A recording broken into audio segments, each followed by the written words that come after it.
Hello there, this is Kathie with Craft with Kathie. Thanks for joining me today.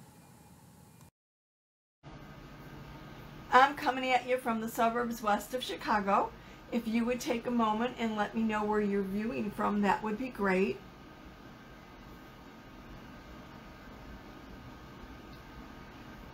I wanted to show you some examples of some things I made with April's Club Couture. No bad decisions here, seriously. I did it on a 10-inch round with gold birds, an embroidery hoop with burlap backing, and then I chalked on a simple shape and added magnets to it so this could be pulled off and used and put a different saying on whenever I want. And then I did it on this black chalkboard with a black frame. All using the same transfer because our transfers can be used over and over again. And the reason why I wanted to talk a minute about Club Couture has nothing to do with bad decisions, best decision ever, is that the month is coming to a close. Today's April 26th, and our Club Couture, What If You Fly, transfer is only available to people who are members during the month of April. It's exclusive to club members and to designers. So if you're not a club member, there's no way that you can get this transfer after April 30th. With that said, let me show you May's transfer.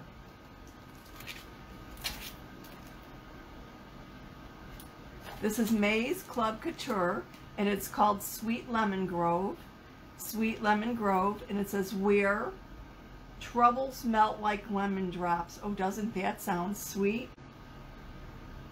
And then there's another piece that says, squeeze the day, and there's the word home.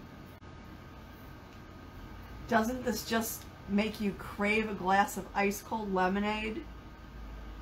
So this is May's Club Couture. If you sign up within the month of April, you will still get What If You Fly, and then when May comes, you will get the new one. So this is just a little sneak peek of May's Club Couture offering, available only to club members and to designers.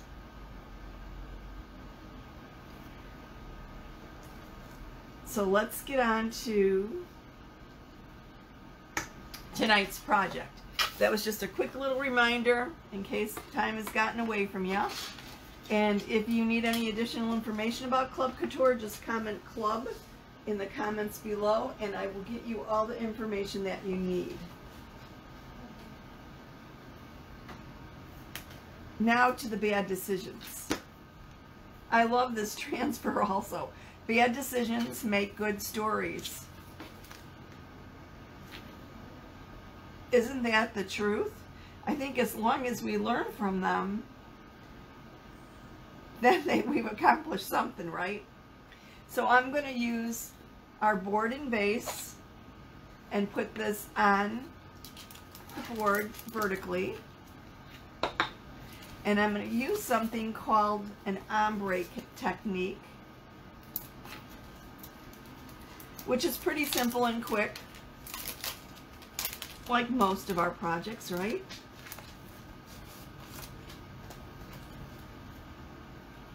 This is one piece, and I'm going to put it towards the top because our board fits into this vase with a little slot. So I want to make sure that none of the print is cut off. So I always make sure that I've got that appropriately placed. Okay, on to this. Before I can actually apply it to the surface or to my board, I want to fuzz this. This is a brand new transfer. I'm going to put it on my fuzzing towel. One side is terry, the other side is like a microfiber, and to fuzz it, I'm going to put it on the terry. Our transfers are made out of vinyl, which is the teal color, and silkscreen, which you're seeing through to the back, the backing sheet or the carrier sheet. Our transfers are adhesive backed, hence why we need this carrier sheet, and they're reusable over and over again, at least 8 to 12 times with proper care. So when your transfer is brand new, it's pretty sticky, so you want to put a little fuzz on the back of it, so that it doesn't stick as snugly to your surface. Especially if you're putting your transfer on things like glass, metal, mirror, it'll stick much more snugly, so then you need to fuzz it more. If you're applying this to fabric or canvas, you probably don't need to fuzz at all, because it'll pick up the fuzz from the surface. So the whole idea is deliberately applying lint to somewhat diminish the adhesive. And when I pull this back, you'll see that the adhesive side is shiny, and the transfer or carrier or backer sheet that goes against the adhesive is also shiny. The other side is dull. You always put shiny to shiny.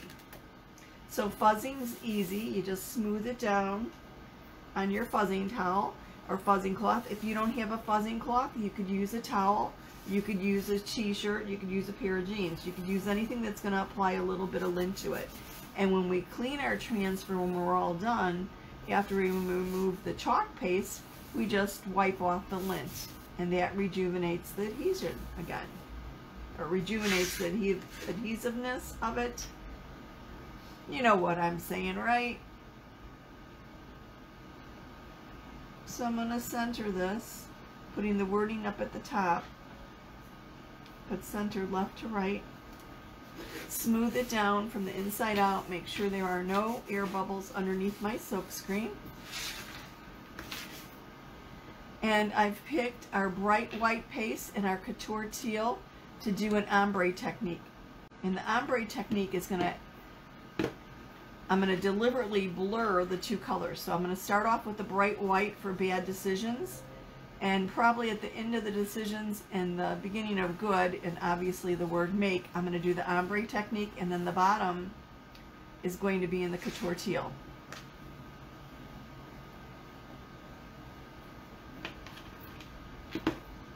I'm going to check the consistency of my paste.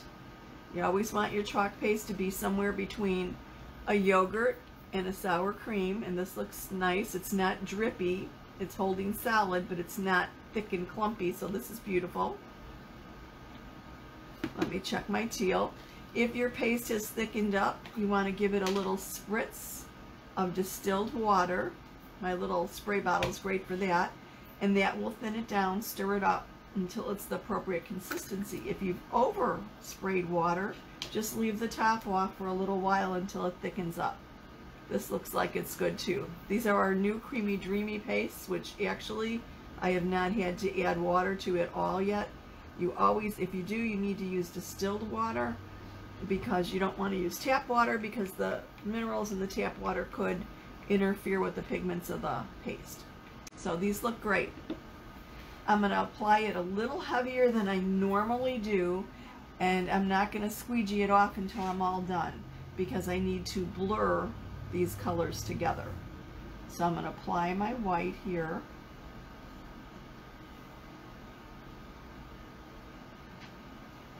And at the bottom, I'm going to blur it with the teal.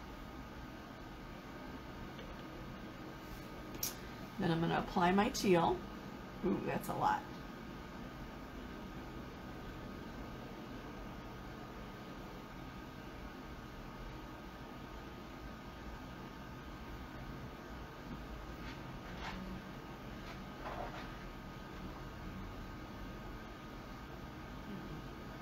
A little bit more up here, and a little bit more white, because this is where I'm going to do the blurring.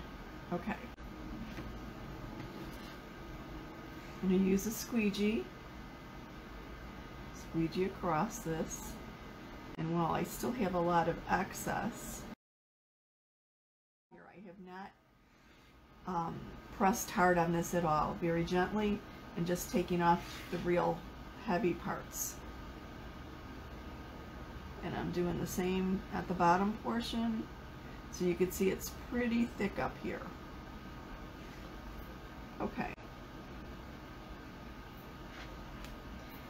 And then I'm going to use my fingers to swirl these together and do an ombre. I want a blending of the colors there. So let me wash off my fingers.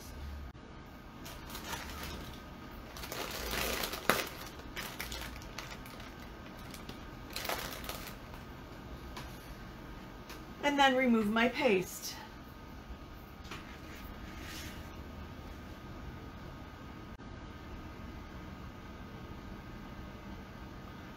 Once I get to the blurred portion of the colors, I cannot put that back in my jar. I have to throw that out. But I want to make sure I have good coverage, make sure I don't have any lines in here.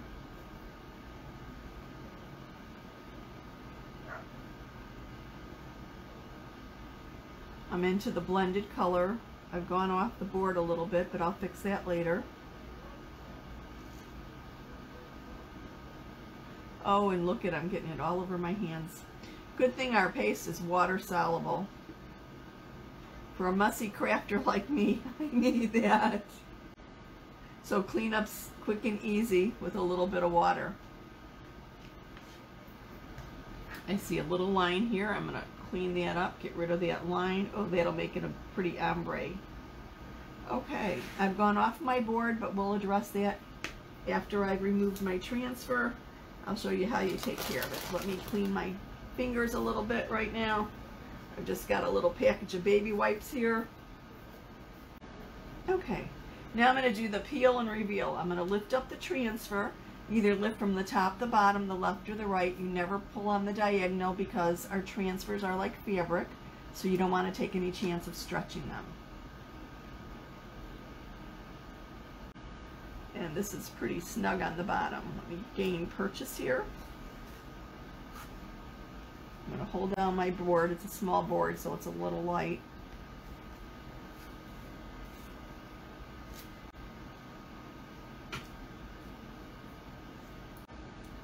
How cool is that? I've got a little bit of ombre on the bottom of Decisions at the top of the make, and then you can see it gets darker. I'm going to grab a wipe and just wipe off my excess paste where I went off the transfer.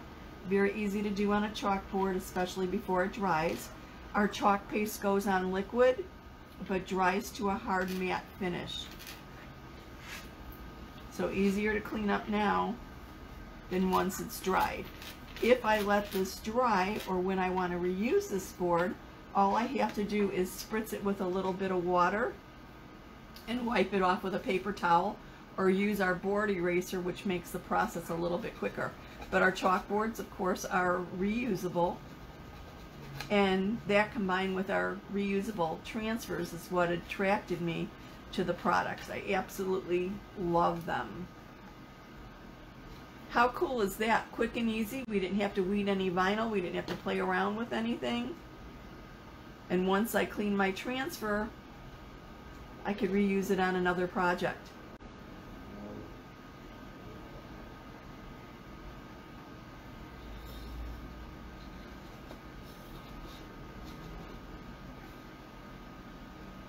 And it's double-sided, so I could put another project on the other side.